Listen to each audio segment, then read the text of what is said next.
find Gina so I could put her on board. Gina, do you want to unmute yourself and come into the front? Hi. Hi, Gina. Right. A quick introduction about Gina. She has done, I think I'll let her talk as well about herself. I met her, I think, close to 2 years ago, or maybe a bit less. And then she was the first doctor from Doctor UK to come into the UK, only just instantly. I met her at the exam. And, you know, destiny or life had its way. I've met her on the first day here in London as well at the airport, because I was coming with my family from India too. And she, within the first year, she managed to get into the training. Well done. And today she's going to talk about ePortfolio. I'll leave it to her. Let's hope that, Gina, you won't have any trouble sharing your screen. Otherwise, I'm happy to share your slides here. Go on, introduce yourself, and then go on with the talk, Gina. Okay, I see Hemar is also here, and we met in Hi, Hemar. Yeah, Hemar is the other doctor I met at the same exam. Okay. Hi, everyone. I'm Gina, like he said. I am basically from India, and I did my emergency medicine training in India about 3 years. During that time, I finished my membership exams of ARCM, and then I moved to UK, and I worked a little more than a year as a trust grade in Kettering General Hospital. And I was able to prepare for my interview, and I gave my ST3 interviews, the dream pathway that Dr. Shashank was talking about. And I entered into training a couple of months ago. So I'm here to share a little about how you prepare for the portfolio, which I think would be useful, and my top tips. And I hope you enjoy it. Thank you, Naveen, for giving me this opportunity.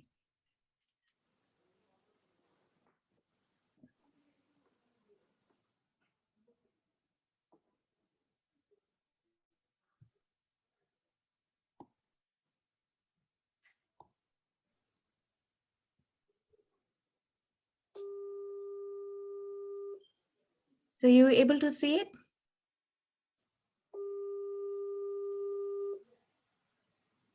Yeah. Yes, Gina, we can see it. Oh, thank you, Madhu. Okay, so here we go.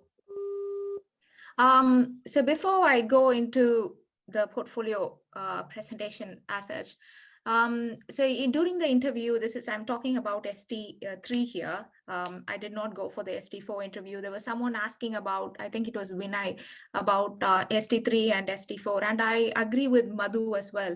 If you're coming from somewhere else, this is a totally different system, and although the medicine is same, I think you would need some time to settle down and know the system. And if you are into training straight away, I think it would be very difficult for you to cope up with training and getting used to the system as well. So I suggest, my personal opinion is that you come here, you work, you get to know the system, you see the country, you see if you like it. And Dr. Shashank had a very good point as well, that you don't have to actually enter into training if that's not what you like. You can just experience how UK hospital works, and many doctors have done that too. Come here for a couple of years, have experienced this and gone back. And if you think you would like to have a formal training in UK in emergency medicine, starting in ST3 would give you a little more a little more time to grow, and which I think is very important. So ST4 here is considered as a senior registrar, which means that you will be having a lot more responsibilities. You'll be running the shop floor, and which also means that you have all the competencies done previously. So you enter, and they expect you to take a lead role. So if you were directly put into dropped straight into the frying pan. So my personal suggestion is that you work here for a little bit time, and it will be better for you to start in ST3, and that's what I did. Coming to the interview section, so it has four sections. You have a prioritization station, and you have a communication station, and you have a ethical and clinical scenario, and then you have the portfolio station.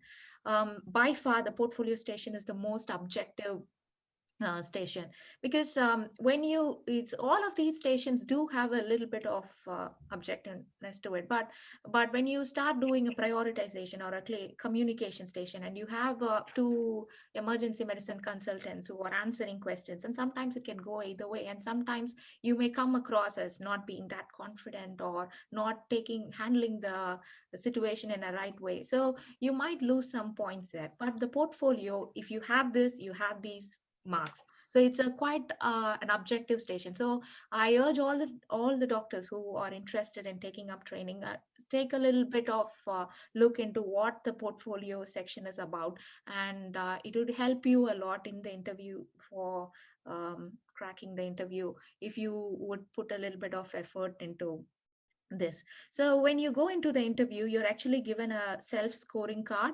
where we'll go through the different sections, but you are asked to score yourself. So if you have done a lot of work in one particular category, then you score the top, and if you're not done that much, then you score a little bit. And then when you enter and you have a conversation with the examiners there, and they also score you, so they would have received your hard copy of all the things that you have done already with them. So they compare, they score you in the same chart, and then you get to compare notes. So you would be able to say that, oh, I've done this, so I have scored myself this. Or sometimes it would even happen that they actually score you higher than what you have scored yourself. So it's a quite objective presentation. And like, we don't turn up for an interview in ripped jeans or in a sleeveless. So take care that you prepare your portfolio also like a good presentation. The first impression does matter. In fact, my interview happened in Sheffield Stadium, and they actually had a post outside saying that no casual clothes allowed. So make sure that you have a good hardbound file to carry all your certificates. Make sure if you're taking printouts, uh, put a little bit of effort into it. That's all, guys. I'm sure you know it. Just my tip. Okay, so we'll go into the different sections of the portfolio. So previous degrees and qualifications matter, and if it is a postgraduate degree or an exam which you have done, it carries the top marks. And if you, even if you're having a master's or a bachelor's in science, then make sure you put all of that into your portfolio, because all of them would get you marks as well. um, so the one specific thing about this is, if you're coming from outside UK, and if you have a primary medical qualification which itself says as MD rather than as MBBS, and they don't consider it as a postgraduate qualification. So this any post-graduation qualification should be an integral, should not be integral to the primary medical qualification, is a point that they make note of when they score you for this section. So courses and prices. ALS is mandatory, so make sure you all have your ALS certificates, and they check it even before you enter into the interview. And if you have pediatric life support, EPLS, trauma, all of these courses done, then it would score you high in this category. Similarly, someone was asking about ultrasound. So again, there are a lot of courses available: ultrasound, echo, and if possible, enroll yourself in emergency procedures like cricotherectomy or resuscitative thoracotomy. So emergency procedures would carry marks, and airway courses as well. And if you have prizes, if you won prizes before, national awards, any prizes in the undergraduate or the postgraduate degree, make sure you add them in your portfolio too. So academic or research, again, if you have a formally accepted paper with your name on it, then that scores the highest. But if you also have presentations, local, regional, national, international, it doesn't matter. Make sure you have like a printout of your presentation or a letter specifying that you did present. So it's in this place, then that carries marks as well. And if you have books or even chapters of certain books, make sure you have those printed out and have those ISBN numbers, or if it's a PubMed, those IDs and evidence of even e-publications. Add them all in this so that they are all marked. Though they would have higher marks for formally accepted peer-reviewed publications, but they would definitely give you marks for any small publications or any small research that you do as well. Teaching qualifications. Um, so the top marks in this category would be if you are a principal organizer of a course, or even if you're a faculty member in a course. But if you're able to show evidence that you have some regular teaching going on. So when I was working in Kettering, I used to teach the Leicester University students who rotate in emergency medicine. Though the consultant was in charge of the teaching, so I wasn't the organizer or anything, but I was helping her in organizing the teaching. So I was able to provide evidence regarding that, and they considered me as a regular activity too. There is in the RChem portfolio, like Madhu said, getting a RChem portfolio, I think it's a very useful resource. So I have put it at the end of my presentation, but they have a teaching observer tool. So even if you're anywhere in this world and you're doing a presentation, and if your consultant or your senior colleague gets to observe you doing this teaching, then it'd be worthwhile getting a observer tool, like how you taught or a feedback from your colleagues, and all these can be added here. And they're not very picky. If you understand, they don't like, have you really done this? Or if you're able to provide a reasonable evidence that you are involved in this teaching, you would score a lot in this too. So audits and quality improvement projects. This I haven't done this anytime in India, but I did it after coming here. So you choose a problem and you look into how the system works, which is conducting an audit. And then you come up with a certain set of recommendations about what can be improved. And a 2-cycle audit would be to implement these recommendations and then do a second audit to make sure that this had actually improved the system. So that scores the highest mark. So if you are working here anywhere else, make sure you enroll yourself in an audit, or you can even do quality improvement projects. And if there's something going on in your department, you can even be a person who's taking part in the analysis part or in data collection, or some small role would matter as well. So if you have a consultant specifying that so and so has participated in this way in this audit, that would give you a few marks. But if you're able to do a proper closed loop audit, then that would give you the maximum marks in this section. Evidence of outstanding extracurricular activities. Again, I would say that be just creative about this. So if you are an Olympic champion representing your country, of course you would score the maximum marks in this, but it doesn't have to be that way. So if you're just doing some outstanding charity work which you're involved in, or you're being your mess president, you're being a local or regional representative for some small organization, all of that would count. So don't ever think that. I was talking to my junior the other day and she said, oh, I just do painting, and she has a whole Instagram portfolio of her painting. So it wouldn't matter what you do, but as long as you get some evidence showing that.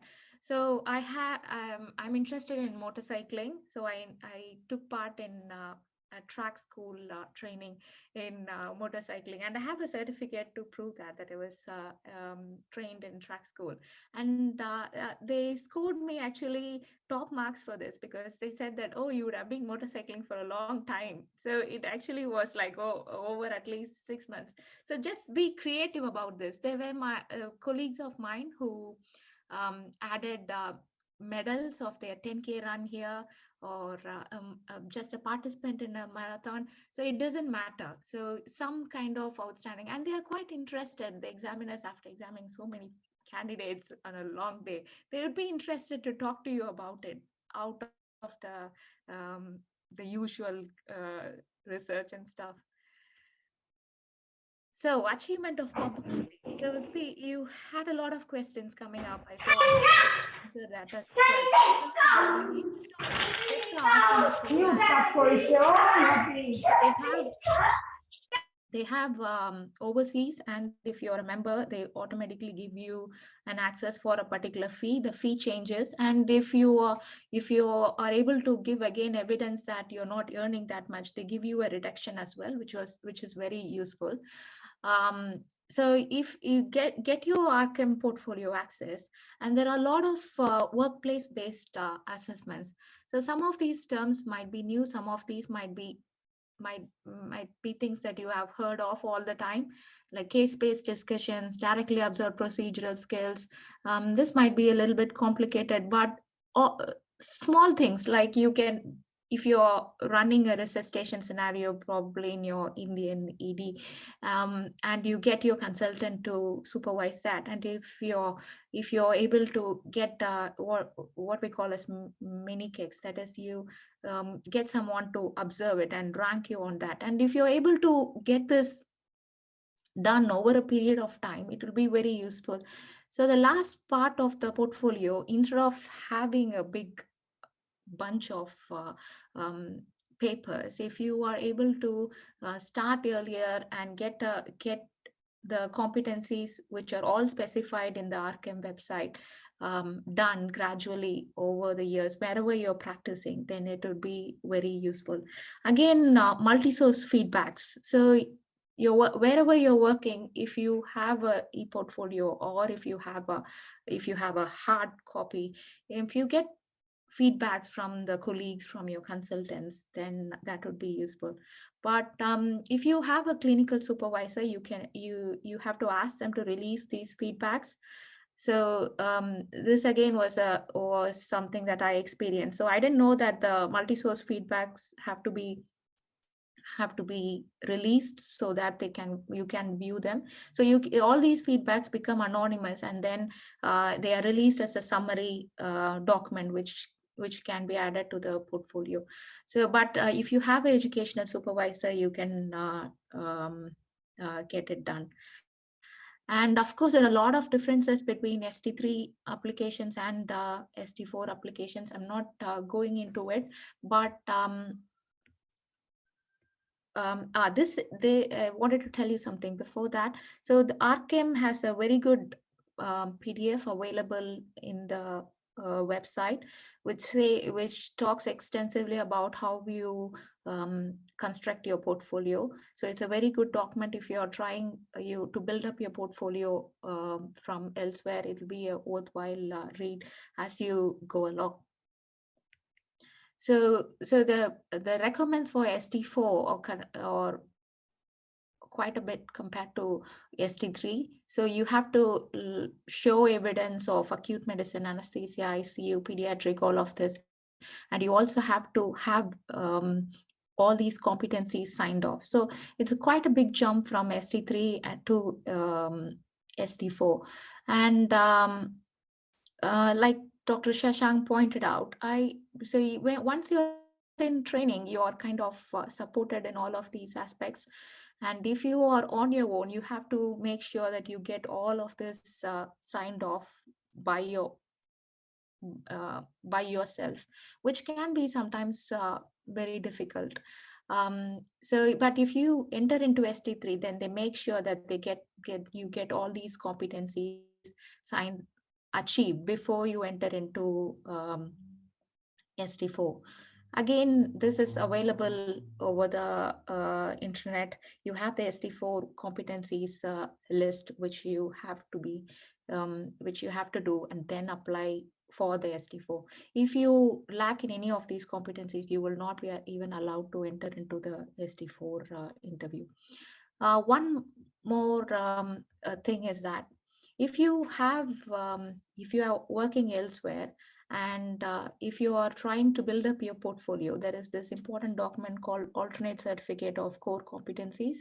So this is a cut section from what I completed.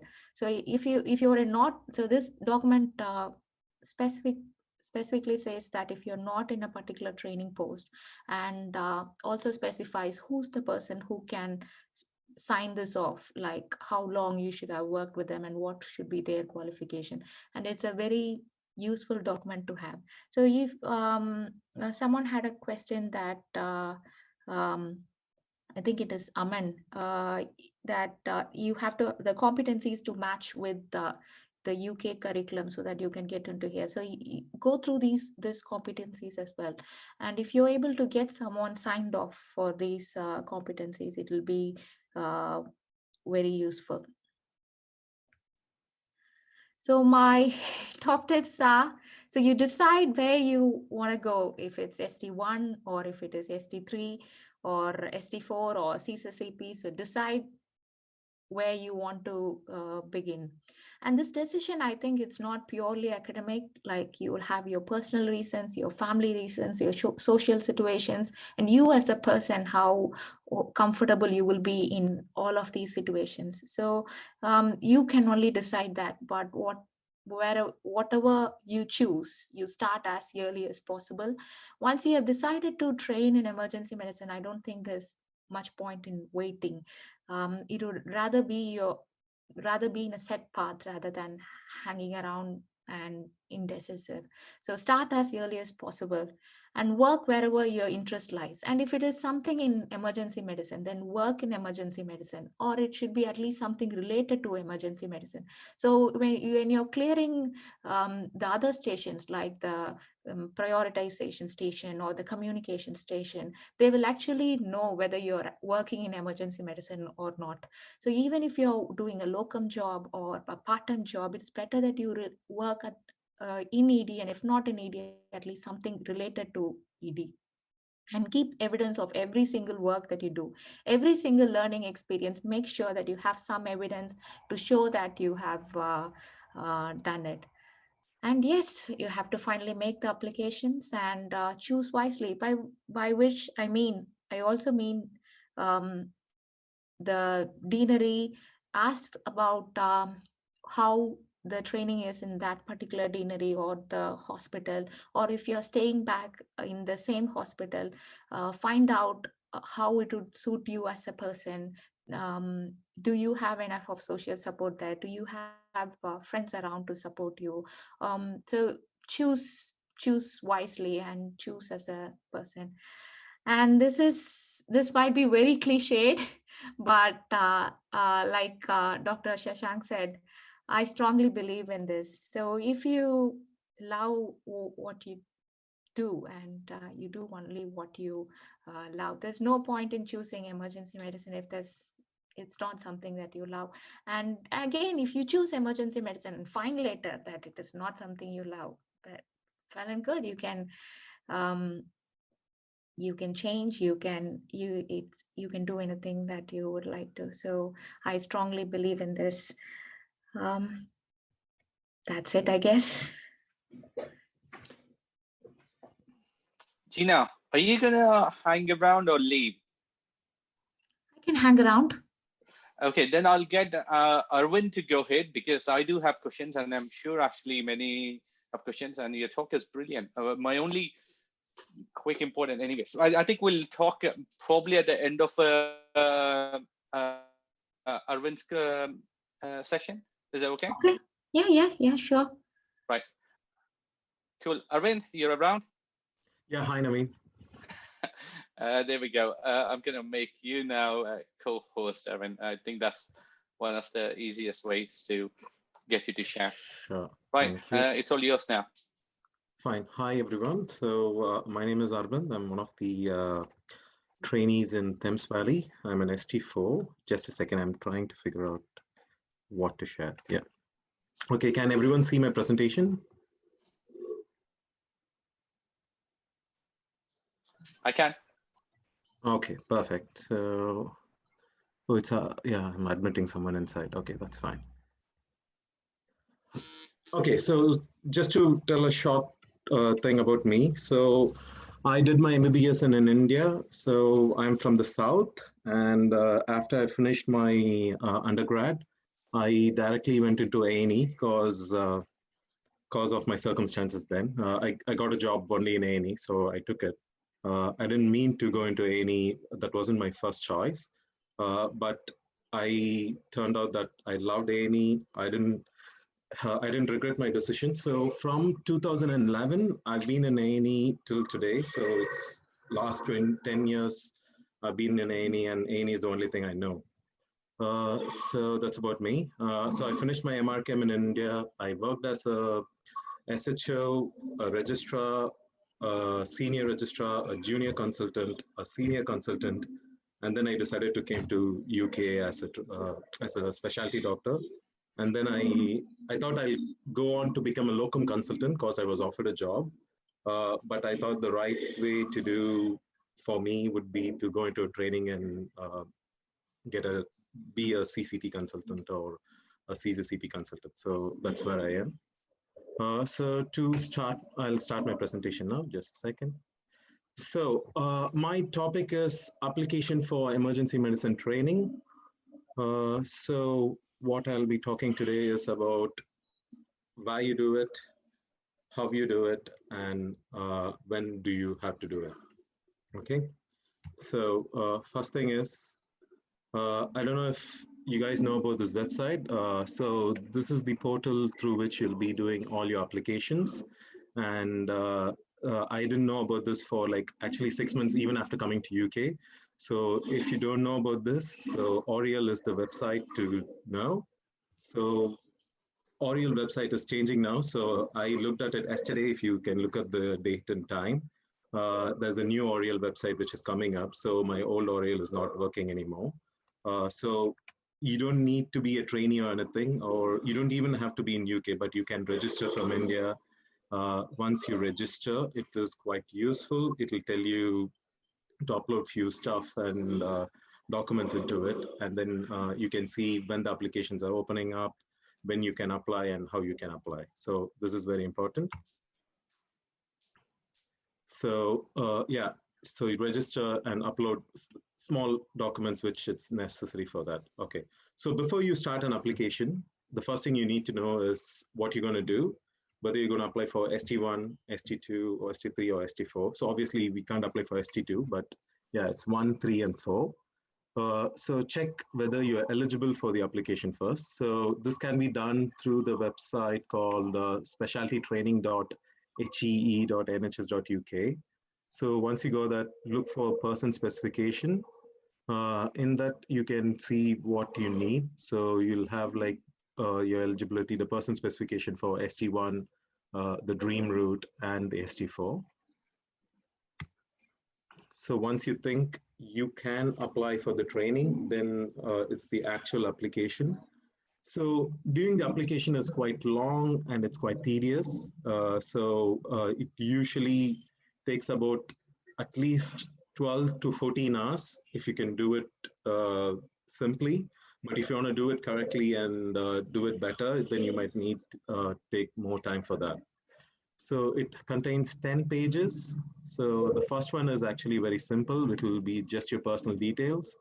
The second one would be like eligibility, and third is fitness. Fitness, it will be like simple things like, do you have like a BRP? Do you have like your passport and work permit and all those things? And the fourth one is reference. So this is where the interesting stuff starts. So you need to have at least 3 references. So it has to be a consultant. It can be from India, it can be from UK, but it has to be someone who worked with you in the last 3 to 4 years. So there's a specific requirement for that. So you need to at least have like 3 references in advance, and make sure you get the phone number, their email address, or the secretary's email address, and all those details before you start. And then you have to go through your competencies and your employment from the time of finishing your MBBS or your undergrad to till date. So this can be a little tricky. If you have any gaps, like anything more than few months, then you need to specify what is the reason for the gap and what were you doing in those time period.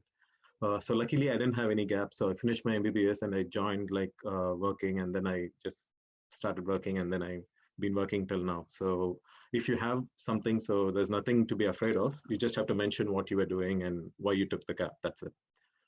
And then the 7 and 8 is quite important. 7 is your evidence and 8 is your supporting information. So in terms of supporting information, there's quite a bit of things you need to do. Just a second, I'll read you what all the supporting information you need to do. So the first thing is all the things which Gina spoke about the e-portfolio. So it'll be like your achievements outside emergency medicine. So you need to write a small essay for like 200 words on what you did. And then the second one would be your presentation and publication. So all these things, publications, audits, your teaching experience, your clinical audits and everything, you need to write an essay on that. So it'll be like 1, 2, 3, 4, 5. Yeah, so you need to write 5 essays. Each is like 200 words, a maximum. So you can write like 2 lines as well. But if you write more and keep it interesting, it's better. So I'll tell you why this is very important now than ever, because of post-COVID, the situations are changing. So before COVID, I didn't write much in my interview application, but I did really well in my interview station. So I got good points. And then because of that, I got a good placement. But what happened post-COVID is they couldn't do face-to-face interviews in certain specialties. So they just code everyone based on their application itself rather than the interview. So there is a risk that post-COVID, anything can happen. Your interview might get canceled. I think everything is virtual now, but still your application matters a lot. So they will score you based on your application as well. So make sure you do it well. And then after your supporting information, you just do your equality and declaration, and that's it. So, and then you'll go to your interview. And once you finish your interview, before they release the results, they'll open up the preferences. So the preferences would be where you want to be. So you can order them based on how you want to do it. So whether you want like Thames Valley or London or Northeast or Wales or Scotland, you can decide on what you want to do here. So that's about the application. So the place to apply is Oriel, and when you do it, it's the timeline for all the recruitment is this year. The advertisement will go on the 23rd of November, and the application will open up on the 26th of November, and it closes on the 17th of December. So this is very important, and it won't be like a huge advertisement that you would see anywhere. So you have to keep looking into it. You have to make sure you have your Oriel registered and signed up, and you have to keep looking when they release all these dates. Once they're released, you need to start your application as soon as possible. And then they'll tell you when the interview is, and they'll tell you when the offers are released, and so on. You can see all these details in these websites which I've mentioned on the side. So what you should have before you do the application. So as Gina showed in the end, which is the CREST form. So it's called the Certificate of Readiness to Enter Specialty Training in 2021. So this form is very, very important. So it is quite mandatory to do an application. And if you have GMC, that's good. I think now you can apply from India as well, but you have to be eligible to apply for GMC. So that's your fitness to work and all those things. And you should have your undergraduation certificate. So this is the one which is provided by your college. And then if you have an MRChem, that will be great. So because it has good marks and points. So make sure you have the certificate. And if you have other evidences, you can always upload it into the website portal. So it will be useful for you. So in the Oriel website, once you do the application and upload all the documents, it will stay there. So your subsequent applications will be easier. But now there's a new website coming up. So all my old data is gone now, but I think the old one should be transferred to the new one, hopefully. So I'm not sure how it's going to work. But once you upload everything, it'll be easy to do subsequent applications, because in a year you can apply for ST1, your dream route, and ST4. So it'll be 3 applications. So you don't have to do everything from the beginning. So most of the informations get passed on. If not, you can cut, copy, paste whatever we have done in the previous application. So that is the thing.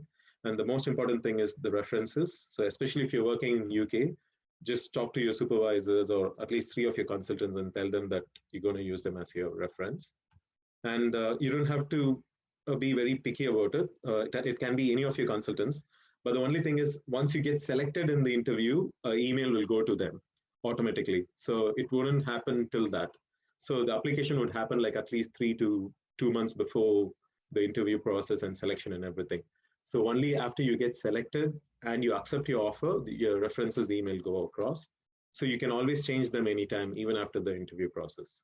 So yeah. So my top tips are start early. It's very important. The reason being, I didn't do that. I kind of started like towards the end. And if the application is closing at 4 o'clock, I think I submitted at 3 o'clock. But the problem was the website crashed the previous day. And in between, there was some scheduled maintenance and all those things. So you don't have to have all those tension and everything. And I did speak to one of the directors of the Health Education England in one of the meetings. And he was saying that apparently 80% of the people do complete the application on the last date. So because of so many people coming to submit the application, the website usually crashes. So make sure you don't do that.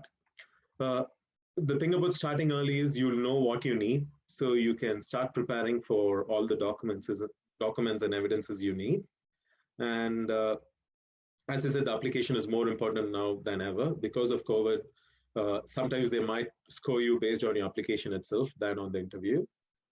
If luckily my interview went face to face, because of that, I think I did well in my interview than in my application. I scored really less in my e-portfolio station, but I did really well in the other stations. So my overall score was really good and my overall rank was good. So I got my second preference. So make sure you don't do my mistake and do the proper way. And do all the things that can bump your score. Simple things like once you do the application, you know what you need to do. Certain things like a teaching or doing like a leadership course or getting a membership, all those things are very important. And your ALS, APLS, and ATLS are very, very important. They have good scores. And especially if you're going for ST4, you need to have all 3 of them. Especially now post-COVID, like it's very difficult to find a course in UK. But I think in India, you'll still be able to get them quite easily. So make sure you have everything and you have them in date. And as Gina said, that's why I put the picture here. Getting a printer is very important because you need to print at least 200 pages, depending on how much evidence you have. So that is one. And getting these kind of files is very important as well, because everyone in the interview would be very organized, and you don't want to be the person who go in there with like few shabby papers and then submitting them. So in the interview process, like you submit your file in advance. So when you go to the interview stations, your file will already be there. So you need to be very organized in those things. So make sure once you start your application, start collecting them in a file like this. I know it sounds very difficult. It sounds like a very tedious process. It's not as hard as you think. I kind of like did it within a month's time. So if my interview is in Feb, I kind of like started all my preparation quite late, but I still managed to finish it on time. So if you start earlier than that, it'll be very easy for you. So don't get demotivated by seeing all these tedious processes. It's not as difficult as it looks. So that's what I would say. And one of the suggestions they said is like, if I can do it, you can definitely do it. So I would say like anybody can get into training, but you just have to be smart and you have to work hard towards it. All right. So I think I kind of kept it quite simple and short. So I can take any questions if you want. And I can tell you about what I did as well, if you'd like to hear about it. And that's it, Naveen. Arvind, are you here as well until our lecture finishes? Yeah, Or yeah, you in a I'm rush here. to go? Okay, Yeah, yeah. brilliant. So Lakshay is here already. I see that he's on a stroll now, I guess, actually to avoid uh, I know it's going on in my background as well, the kid noises in the background. Sometimes it's safer and easy to stay in a car. But anyways, I do not know the reason. Lakshay is a very good friend. We worked together at Northwick in A&E, and he's been with us, and he's got excellent interview skills, at least what I identified. He had a few of our doctors too, and a very close friend. So he's in ST5 now in Edinburgh. Lakshay, I'll leave it to you now to go on. Right. Can you all hear me? Yeah, I think so. I can hear, so I'm sure everyone they can. Okay. Right. Sorry, I'm just outside trying to run away from my toddler. So, yeah, as Naveen said, I'm now ST5 in Southeast Scotland, Edinburgh. So I think most of the points that I'm going to mention are covered somewhere in the previous two presentations. But I'll just go through and tell you my top tips and what will be the best way to go about it. Right. So I guess this is all virtual this year. So it's still important to dress smart, make sure you're in your suit and just be at your best behavior during those half an hour, during those 20 minutes. And be confident. This is, if you've worked in emergency medicine, you will probably know all the stuff. And you will have, I think, four stations, a couple of consultants on each station. Just take it easy, be confident. You guys know the stuff. I think it does help if you have worked in the UK because you know how the system works, how NHS works. But having said that, I've heard a couple of people coming from India and directly interviewing from India, which was a big surprise to me, and they got into ST4. So I've heard a couple of stories like that. So just be confident. You do have upper hand if you have worked in NHS, if you know how NHS works, what is kind of audit and clinical governance. And I think this is all a part of your application as well. The next thing is during the interviews, it is important that you've gone through the RCAM website policies and discussions. What's the current news? What is going on with RCAM? What is the stuff happening with COVID?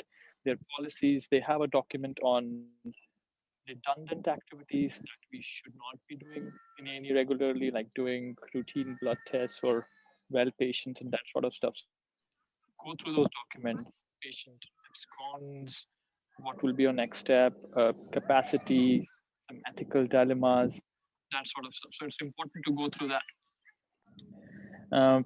What else? They can ask you from the portfolio about your past experiences, leadership, explain or describe a difficult case that you've been involved in. So do think about that beforehand. And it would be nice if you can practice with one of your consultants. Again, if you worked in UK, one of the NHS consultants, that will be very, very helpful. If you do some sort of mock interviews, that will be very helpful. Other questions that they can ask is, now I find it difficult to come up with answers on the spot. I find it really difficult to talk about weaknesses. If somebody asks what are your weaknesses or what are your strengths, now if you say I'm kind of a perfectionist and I do everything on perfectly, so that sounds very cliche. So just think about your weaknesses and think about your strengths, what you're going to tell them beforehand, and again practice with one of the consultants. They might ask you if you have any questions, so do think about that. It's nice if you ask them a question like, what do you enjoy the most in emergency medicine? You can ask one of the consultants. So it's nice to have that discussion. It just keeps the thing light if you kind of hold a conversation rather than they just asking questions and you coming up with just all the answers. And I think the most important thing is you need to have fun. This is not the end of the world. If you get it, that's good. If you don't get it, there's always another attempt. Have fun, enjoy this experience, and just be confident, smile. If you're not confident, just fake it. It's just about those 20 minutes. You need to be at your best behavior. And it's going to be a little bit difficult and new for them as well, because this is virtual. And I think they are also learning, and it will be a learning process for the candidates as well, because everything is virtual and it kind of does get a barrier in the middle. And that's pretty much. I'm happy to answer any questions if you message on the WhatsApp group. One last thing is, I'm not sure if this is mentioned before about the travel reimbursement. So this was last time, so this time you're not traveling. I guess if there are any costs involved, in any case, they would cover that. So I'm not sure if this actually applies. If there is any cost involved, do check their claim form and get in touch with them. That is all. Yeah.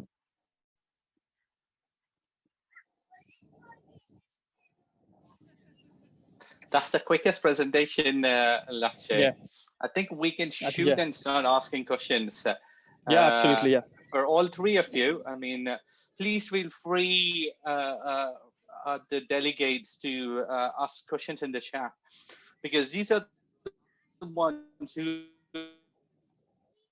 most recently. I picked up Gina because she got into ST3 just now, and Arvind because he got into ST4 just now, and Lakshay because he's experienced and he got into 2 years ago, and he's ST5 now. So feel free to shoot any questions you have, but I do have some questions, and then I kind of relate to a lot of points you three have mentioned. Being confident. I mean, this I can bring from my own personal experience of going through interviews multiple times. And loads of my friends who came in 15 years ago to the UK are all consultants now. So most recently, I was speaking to one girl, and she's an acute physician, and she's on the interview panel for the deanery. She said that, Naveen, we can straight away, when a candidate comes in, looking at his portfolio and looking at the way they sit, we can identify how genuine the candidate is. So they don't have to go through who is making it up, who is like genuinely a candidate who has done the work. We can see it even no sooner the portfolio comes, or once they comes and starts talking to us. And I can go back, like, how was one of those dummy candidates years ago? Because I said in my CV, like, I've been teaching nurses, I've been teaching junior doctors, I've done everything. I'm the rota coordinator, and I know German language. And I'm sure, like, every single, like, the word commonly used today is like cliched. And I think my CV was exactly the same. Like everyone else, it's the same thing. When I said German language, I know I learned German in India. And one of the consultants started speaking to me in German. And that is where actually, poof, I did know a bit, but not to the extent that I could speak to him in a conversation. I learned for 6 months in India, but that's not good enough. They're talking about like fluent. The consultant who was my supervisor later, he said, like, Naveen, when I played for the national England hockey team, it's difficult, to get that kind of credibility now. But what Gina said is really good. On the next interview, I put like I'm an parachute, part of the British parachute team. But I did like 4 skydiving jumps. And so I'm part of it. So that was enticing, interesting. They can relate, and there was evidence to it as well. Picking these things up, extracurriculars are helpful and important. Identify your strengths. But I'll wait for questions to come. They are coming through, and then I'm going to shoot now. Freddie, I've completed my marking from India, and I'm currently working as specialty doctor. Is there an advantage? Wow, brilliant. I was going to ask all three of you, maybe Lakshay, you start, Gina, because that's so on my screen. Here it is. ST1 or ST3, somebody who's got like 4 or 5 years experience in the home country. It could be India, it could be Middle East, anywhere, who have come here, the rush and urge to get into a training, because we recognize it's the most important thing. What is your advice? Something better than nothing, or wait for ST3, ST4 next year? What do you say, Lakshay? I think it just depends what your circumstances are and how quickly you need to become a consultant. I am in no rush now. I jumped into ST4, but I did work as a specialty doctor for a couple of years.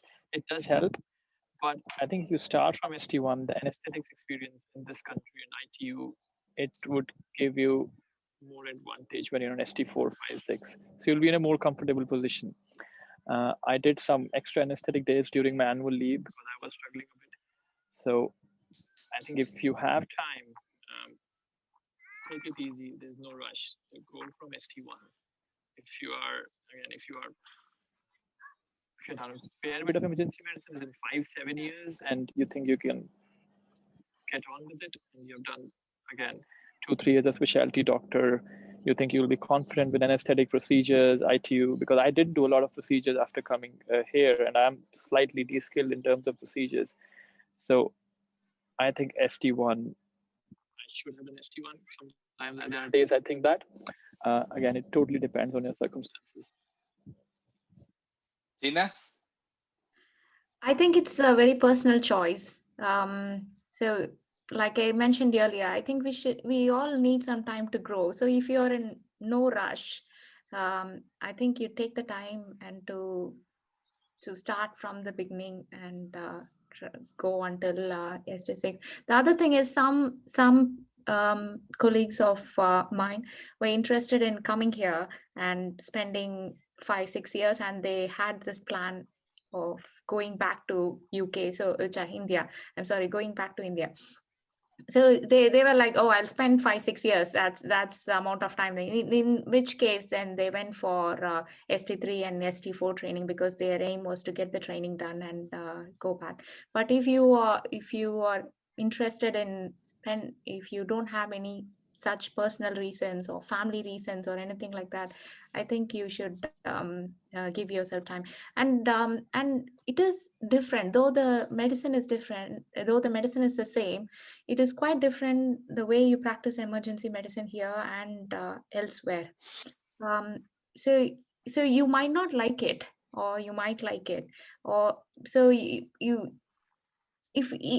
if you're just pushed into a place where you have to get things done, you have to crack on, you have to get this training completed, you would be under a lot of stress. So I suggest that if you have time, definitely go for the ST1 route and consider all your personal situations as well. But if you think that it's just the training that I'm interested in and I would like to get it done in 5 or 3 years, then I would go for it. And the other thing is that so I am interested in pre-hospital emergency medicine, which needs 6 months of anesthesia posting to be done. They are even thinking about changing all ACCS specialties, acute medicine, pediatrics, and anesthetics as 6 months as a mandatory for pre-hospital emergency medicine super specialty. So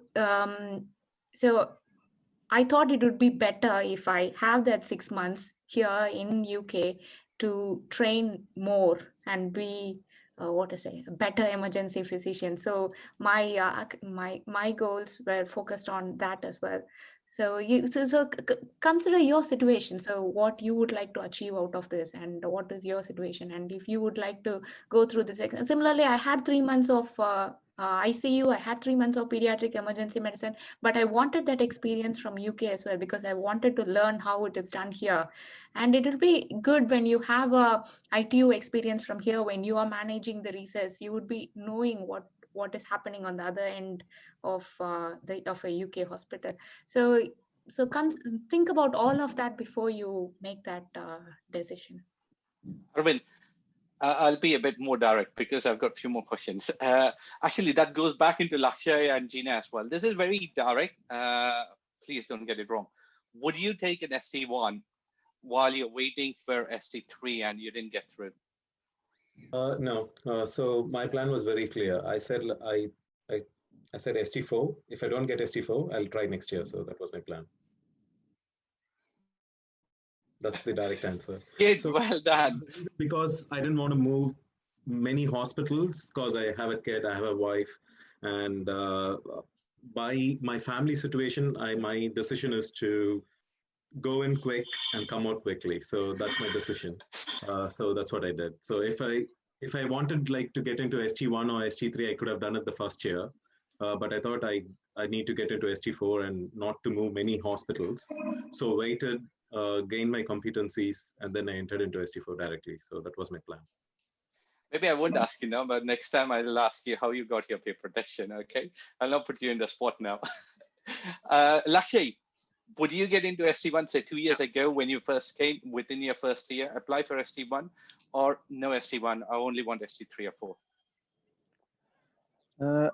I think if choice is ST1 and 3, and if I don't get an ST3, I will go for ST1, because again, I will end up working for another extra year, and ST3 also lasts sometimes 18 months. So it's actually, it's not 1 year, it's 1.5 years. So between 1 and 3, if I don't get in 3, I will take 1, no doubt. Gina?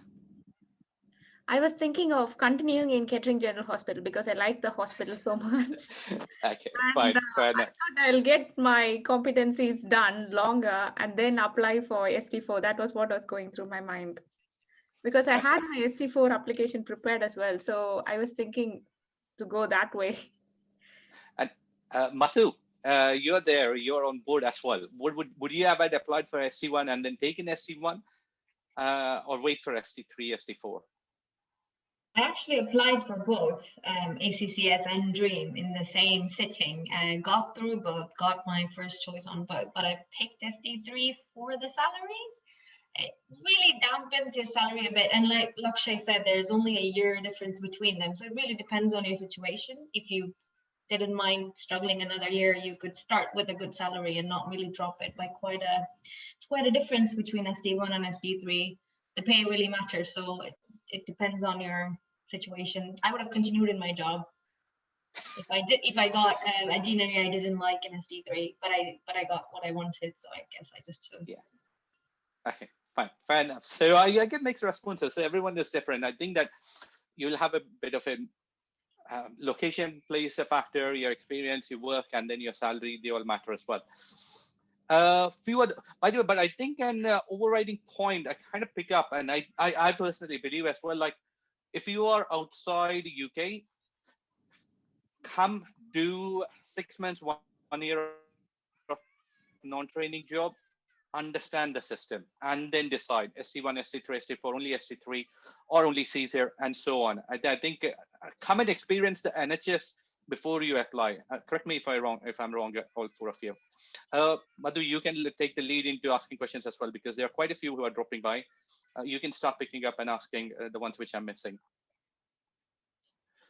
Next one is from Ubaid. Are 3-year training programs like MEM considered as a PG degree qualification for the purpose of interview? How is it scored? Yeah, they are. I think you score the highest on them. I cannot exactly recall how much, but as soon as the application opens, you'll be able to see what each component scores. I think maybe Gina will be much suited because she just recently applied. Yeah, yes. So they consider all postgraduate qualifications not integral to the primary medical qualification as the top mark in that. I think it's category. 3 points, isn't it? If I'm not mistaken, yeah. So you score 3, whereas if you don't have it, then it's either 1 or 2, depending on what you have. Yes. So that in my slide, if you remember, the top one is postgraduate 3, and 2 is for masters in sciences of other fields, and 1 point is for any bachelor degree. So just talking about points, I'd like to mention, like during my interview, the Yorkshire and Humber Deanery lost my file. So when I went into the portfolio station, being me, I had like 2 files, a main file with all my important document and another file with additional documents. So they lost my main file. So in the 20-minute interview, I was sitting there without my file and they were asking me all the questions. I said like, yes, it's that in the other file. Yes, it's that in the other file. And I got my file in the last 2 minutes. So they didn't have enough time to go through all my competencies, portfolio, everything. I have like 10 years experience in A&E and I have done like multiple courses like every year, and they didn't have time to see everything because I had 2 files of it. So to a point where like in the end, I didn't really get much score in my e-portfolio station. but I still got a good score. But yes, even without a good score on the e-portfolio station, you can still pass the exam. That's what I wanted to say. So yeah.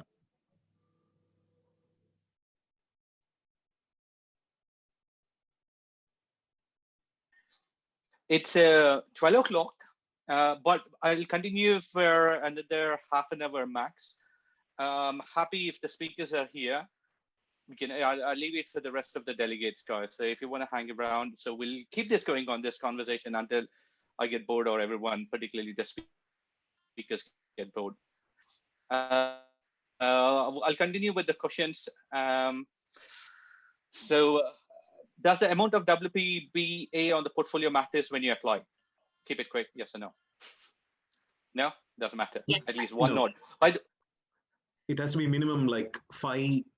I think they'll just see whether you've done it or not. It's just a tick box. Doesn't matter if you have 20 or 30. As long as you tick the box, that's fine. Yeah, and it is the maximum 3 marks were given for WPAs, supervisor reports or ARCPs, and MSFs. So you have to have all 3. So as long as you have few WPPAs, that is ticked off. Okay, the biggest disclaimer, by the way, guys, everyone in the conversation, is that these are individual personal opinions. There is no dedicated, the correct answer. We are not represented by the deaneries or the Royal Colleges. We're just a small group of doctors who got in through, not me, the other 4, and giving their experiences. So there is no clear right answer. They are only personal opinions. Please don't hold them for any answers they've given or advices they've given here, okay? I'll go to the next one. I've completed my MRChem in India and have worked in several emergencies for around 13 years. Kid, but sometimes, yeah, I think 13 years or 3 years roughly accounts to be the same. Be careful, from my observation, that super experience can be a bit counterintuitive as well. Sorry, I'm just reading. Any of the speakers, please feel free to pick up and then start answering. I've got 10 questions, I think. What challenge we might face when you are leaving present trust hospital before giving training post-interview? Wow, good one. Anyone? Any issues for you from your trust, Lakshay? First, you don't really need to tell them that you're going to go for the interview or you're going to attend them. So as long as you have your references, that's okay. And usually they shouldn't hold you for the, I mean, a training post is considered a good jump for your career. So no one should stop you in that. So I didn't have any trouble, but yes, they would be unhappy that you're going to leave. So yeah, that is there. My advice, don't care. Go for your training job whenever you get an opportunity for it. You don't tell them. And don't be slaves or the donkeys of the system. Sorry, I didn't mean in a wrong way. But then otherwise, the system will make a mule out of you. So don't be that. When you get an opportunity to progress in your career, go for it. Lakshay, Gina, Mathu. Because all have gone through the same phase. All of them have been non-trainees and then moved into the trainees. So if you had any big experiences. I'd just say one thing. I think what Norsang meant was, do you want to leave the trust before having your interview? Because then you'll be without a job for about 4 months period. As a rule, you're meant to give 3 months notice before leaving the trust. And usually the Health Education England strives to give you your posting as a new placement if you get through 3 months in advance. So it gives you just about time to give your notice if you get through. I would just say one thing, try to maintain a good impression. I know of some colleagues who were not, despite having their MRChem done, having good experience. Some departments have refused to complete the quest form. So really, your educational or your clinical supervisor is your point of contact. Be nice to them, be on their good side, get that form done because you really need it from them. And then everything else is fine. You can give your notice 3 months in advance and they can't really do anything about it. But just be nice till you get your interview done and you know where you stand. Right, Pritesh, he mentioned earlier, next question. I have 13 years emergency medicine experience and currently working as specialty doctor in UK. Could you guide me which route will be best suited? Please, don't need to apologize.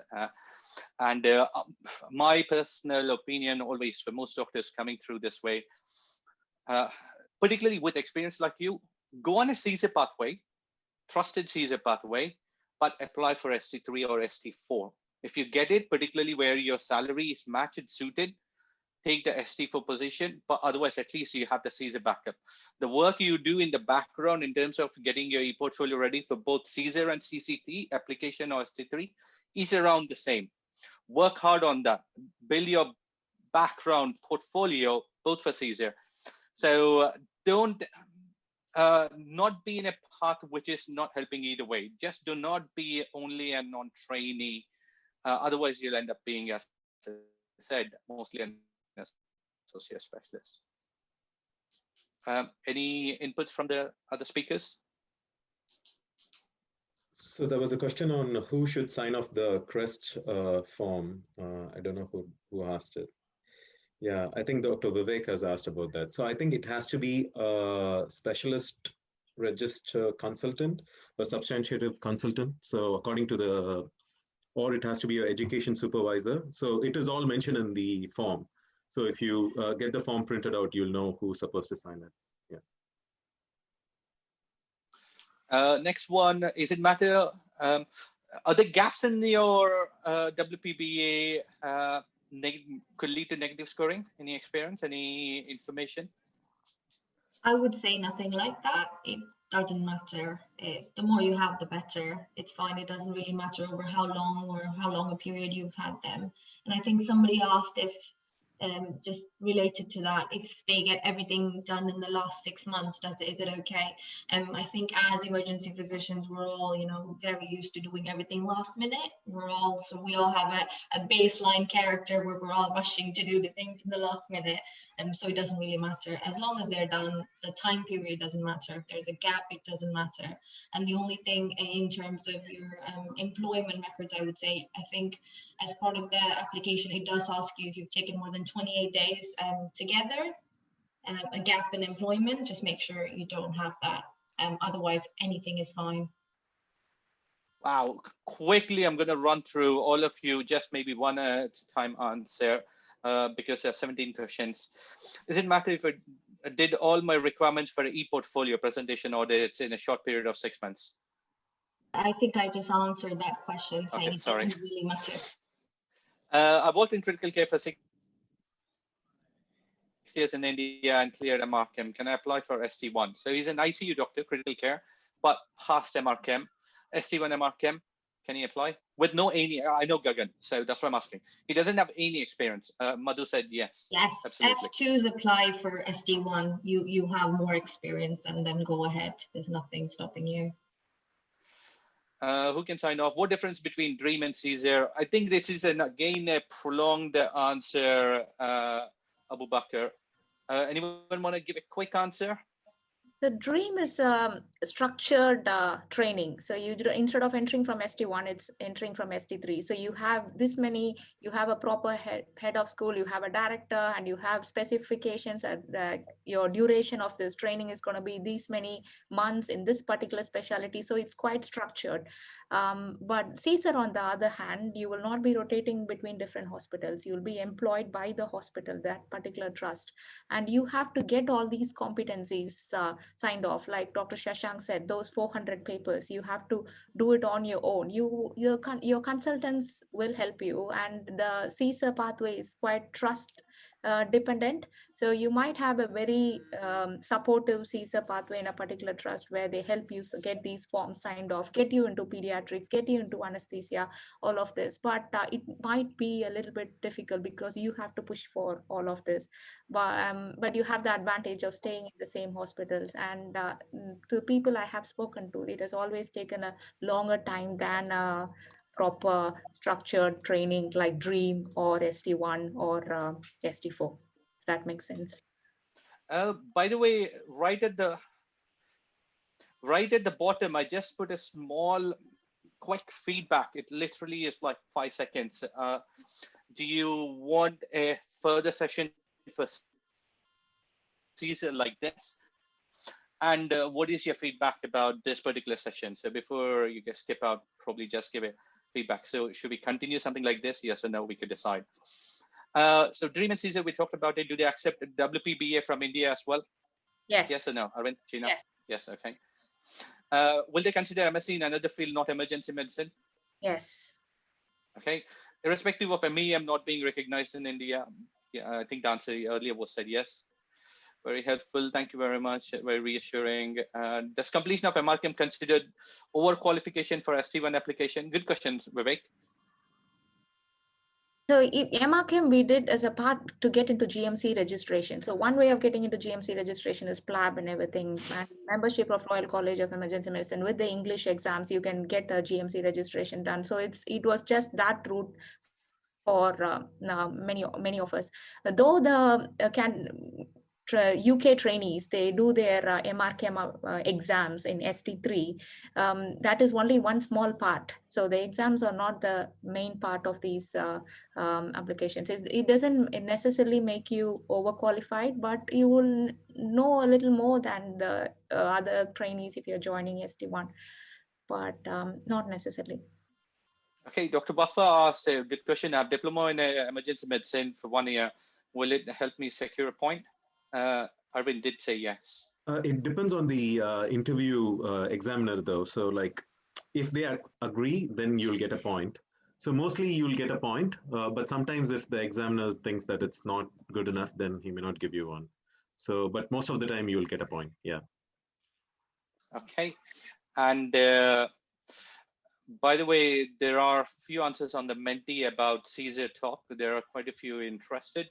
I'll move to the next question about the feedback. So again, on the Menti, just answer that.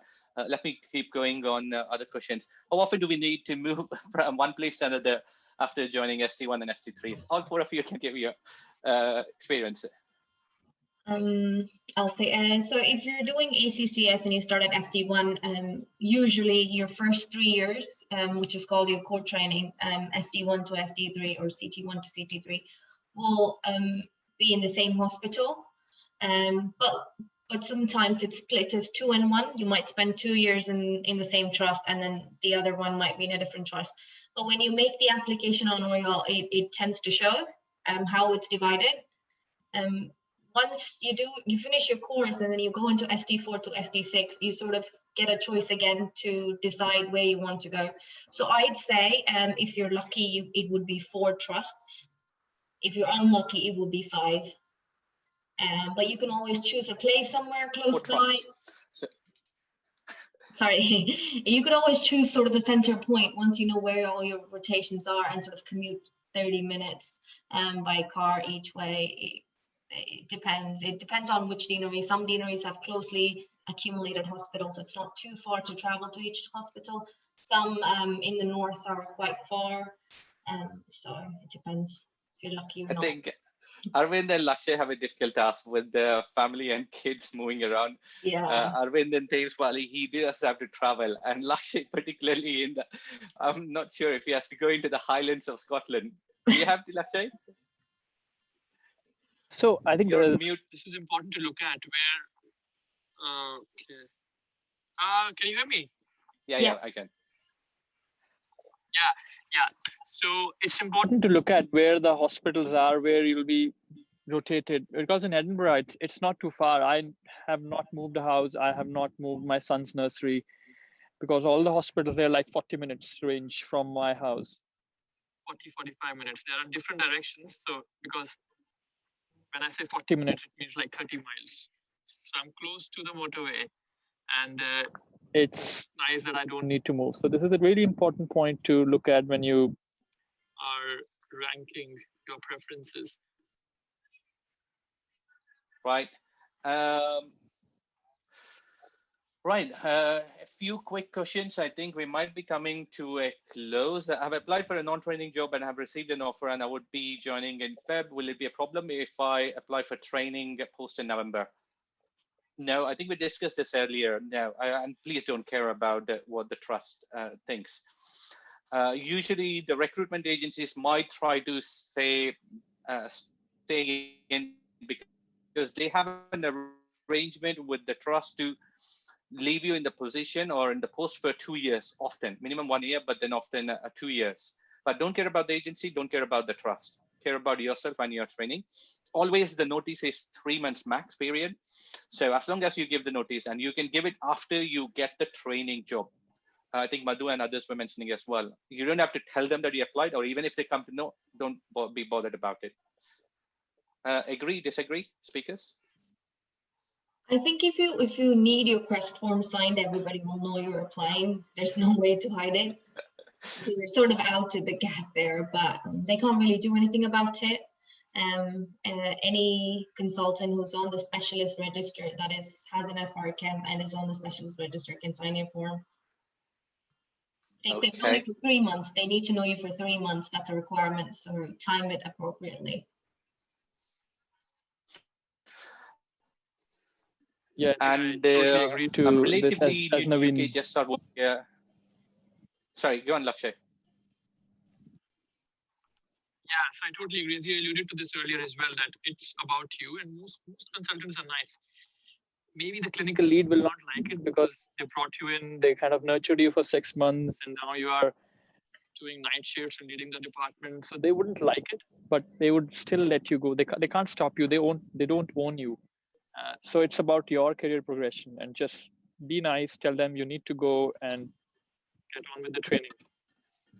By the way, before everything goes out, if anyone is in need, I'm not kind of, this is, as I said, not in a recruitment campaign, but then if we are looking for any UK placements, so as Dr. UK, we have a different, I'll just mention it once. I don't want that to be the highlight because this is a different completely topic. So Dr. UK, we do help people place it, and we are looking for recruits, Caesar and non-Caesar pathways, both through in and around London mostly. Right, a couple more questions, and I think that we probably call it a day. I'm relatively new to the UK, just started working here around 2 months now, got my e-portfolio. If I start now, do I have a reasonable chance of getting into ST3 this session? With 2 months UK experience, do you think? Yeah, there are people who have done it, and I'm sure it is possible.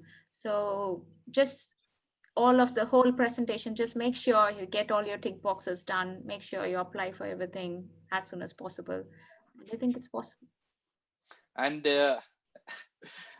can we apply for pay protection at ST1 level? I'm not sure, because yes. I think, yes?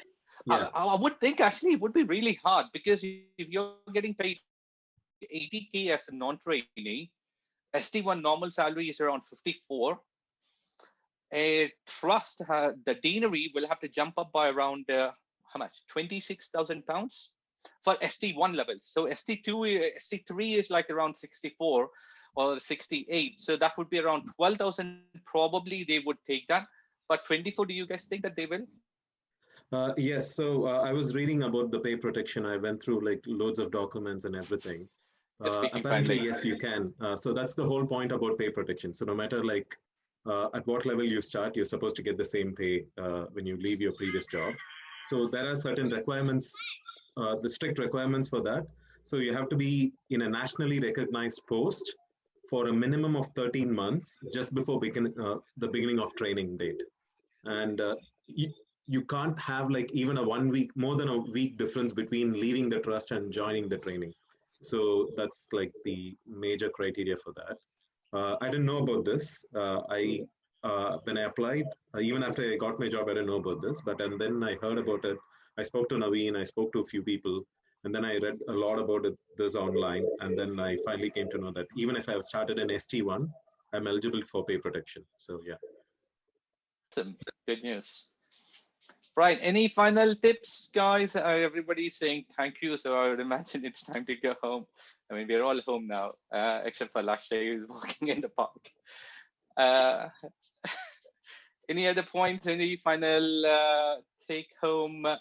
So I will, I have your database. If anyone, I have your emails. I'm not going to bump around with offers, jobs, or nothing. But once we have similar events, we'll just send you an. Okay, right, Osama, before we close, Osama has got a question, sorry. Are the UK consultants likely to sign the form within just 3 months of UK experience? So You think? 3 months Yeah, is why not? the If they know you minimum. well, basically it's their intricate. Yeah. So they need to know you for 3 months. They must have seen you working with them for 3 months. So yeah, I don't see why not. It has to be 3 months on the day you ask them to sign it. So just be wary of that. If I'm a consultant, if I've seen you like maybe weekly once, a little bit, spend a little time. I've seen people actually, consultants, most of them would be a bit apprehensive. I don't know him so well enough. I haven't seen him perform, say, an intubation or insert a central line. So can I vouch for him that he can do it? Although I like he's a good guy, not necessarily. They have a little bit of an, go by the rule books attitude. So if you have worked very closely a night shift altogether where you have showed him and he was there, he watched and monitored you, maybe yes. But I would think that because your closeness or interaction would be a bit less, a bit tricky. I missed the first 2 sessions. Is it possible to share the video recordings? Rashid, yes, we will share. And thank you for so much. Anything else, guys? Any last final tips or points? I think, yeah, we discussed quite a few important points. Just my final tip would be like, I don't think people have to think too much about everything. Just coming to UK, and then once you start working, you will get to know what the processes are and what you want to do. You'll decide, you'll make up your mind, and then you can get into training. So you don't have to think too hard staying in India, because it's such a complicated route, such a complicated thing to understand. So once you're in UK, you'll know what it is, and then you can decide what you want to do. Can locum consultants sign cross form? Good question. It is mentioned. We should ask Shashank this one. I wish Shashank was here. So I think anybody who's on the specialist register can sign it. So locum consultant is not on the specialist register. Some are. Some people just choose some are. locum life. So just be true. wary of that, because you don't want to get a form and then have to go around asking somebody else. So anybody, even European Board of Emergency Medicine qualified people are on the specialist register. So it could be FRCM, it could be EBEM, but they need to be on the GMC specialist register. So I'm just reading the document right now. It says, for the purpose of this document, consultants including GP, clinical director, medical superintendent, academic professor, locum consultants with the CCT or CSER can sign it. Good point. Picked up right. Yeah, and a few thank yous, and I think all questions are done. I have asked all my questions, and thank you guys. Very, very kind of you to spare some time and share your experiences. Thank you. Okay, one question coming through. Since, yeah, I think guys, maybe we'll give like last 2 minutes for any questions, and then we'll stop. Amalgam is not happening other than UK as of now. Is it possible to move to UK after intermediate and 4 to 5 year experiences? The only route I could think about for that is MTI or an EMIT route. So these are non-OSCE, non-Amalgam complete doctors coming to the UK, op lab. This is something at least I'm aware of. Anyone else, any other routes you could think of come to UK? No, they need to have GMC, so it has to be either through PLAB or MTI. Yeah. MTI, exactly. So that's all for it. I'll send out an email if there was an CSER event, and we probably will do a similar CCT related event before the application submission dates. So at least I don't think that no one has an ability to review individuals' documents. It's a bit unfair also one person to review one person's documents. But then generally these guys can give tips like what they have just done now. And you can ask, but once you start opening your applications, halfway through your application process, probably we can run a similar, I'll find a date so we can run a session, but CSER even before that. Yeah? Everyone good with it? I think I'll, please do feel free to ask questions as well. If I can unmute you. Looks like all of it is done. Thank you, speakers. And Madhu, you patiently answered really well. Arvind, you good with particularly your paper prediction experience. I'm always surprised. Lakshya, thanks for the interview tips. And Gina, very special. You've been there through the journey. Let's talk to you actually. And thanks for your slides. I'll share with the others. I think it will be very helpful. Okay. Adios. Take care, guys. Thanks, Bye now. everybody. Bye, Naveen. Thank you. Bye, everyone. Thank you, Naveen.